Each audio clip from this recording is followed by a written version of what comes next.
Hello and welcome to One Man's Opinion. Today I am reviewing Atlantic Theater Company's off-Broadway production of Buena Vista Social Club with book by Marco Ramirez, music by the Buena Vista Social Club, with David Yazbek as creative consultant, choreographed by Patricia Delgado and Justin Peck, and developed and directed by Sahim Ali. It is running through January 28th at the Linda Gross Theater at 336 West 20th Street in New York City.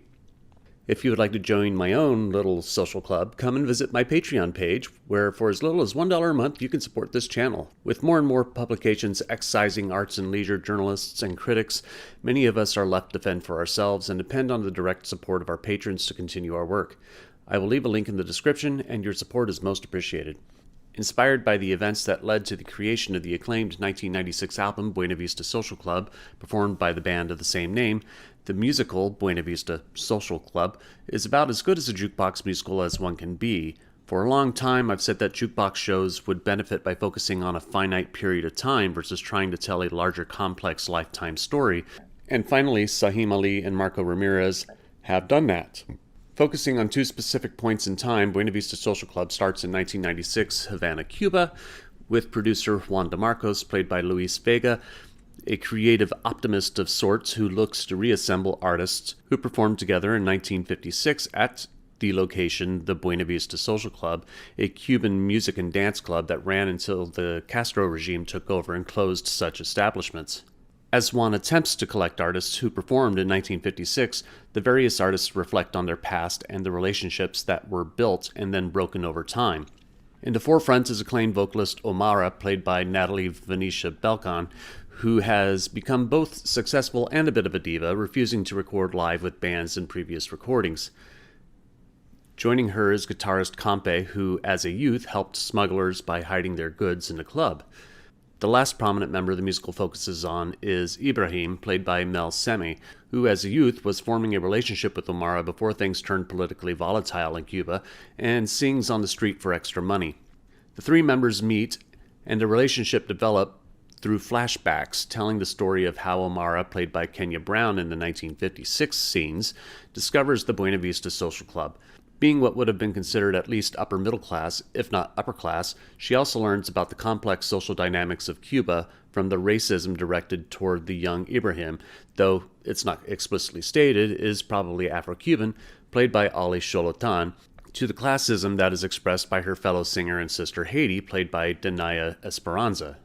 The musical, of course, features music performed by the Buena Vista Social Club, including a gorgeous performance of Dos Gardenias by Natalie Venetia Belkan, and other tracks like Chan Chan, Candela, and Y Tu Que Has Hecho. Pardon my Spanish, I'm not very good at it.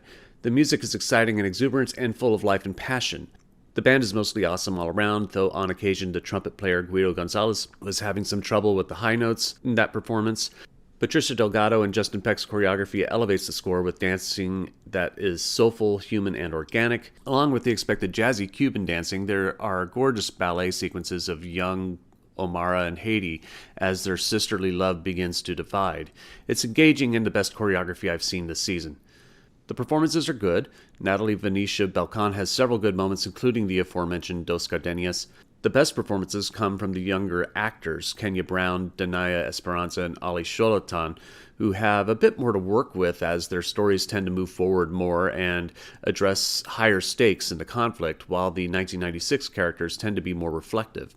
My favorite moment of the show, though, occurs in the show's present time, and occurs with pianist Ruben, played by Leonardo Batista Sterling, who is suffering from some sort of degenerative disease like Parkinson's or something similar.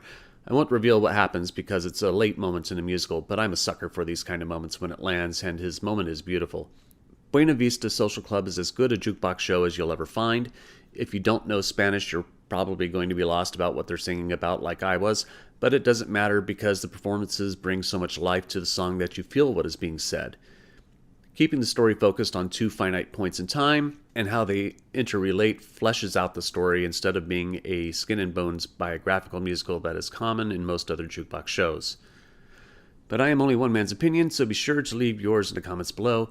If you'd like to see Buena Vista Social Club, I'll leave a link in the description where you can get tickets. Also, in the description will be a link to my Patreon page. You can also support my show by liking, sharing, and subscribing, and click the notification bell to be alerted to future reviews. My next review will be the Broadway production of Prayer for the French Republic. Thank you for watching, and I will see you at the theater.